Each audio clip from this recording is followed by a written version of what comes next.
Welcome to A Minute with Mike. Today we're going to go through the mouse buttons. So if you go to our website, go to our knowledge base, do a search for shortcuts, you find this mouse and keyboard shortcuts. There's a PDF here, which will open up this one here. So it shows you very quickly, got zoom in, zoom out, reset view, drag around. So I'm going to show you how that works. So I'm just going to hold down, press the left mouse button and shift, and it lets you drag the wall out there. If you hold down the left mouse button when you pull a cabinet out of the library, so I can place around, but it lets you rotate against the walls.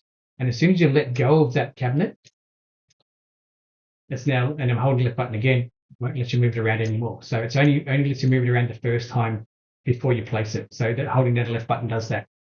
So when you're in this view here, the wheel on the mouse lets you zoom in and by going up and down, lets you zoom in and zoom out.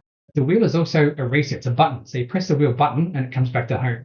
So the right button on your mouse lets you zoom in and out very quickly. Again, the wheel button lets you do that. The right button, the left button, if you hold it down, it lets you come and drag and move things around like this as well. So you can highlight, you can drag cabinets all with left. When you go to 3D, it's the same sort of thing. So the left button lets you rotate around like this. The right button up and down, in and out. The wheel, home. If you press them, the left and right together, it lets you pan around. That's been a minute. Thanks very much for watching.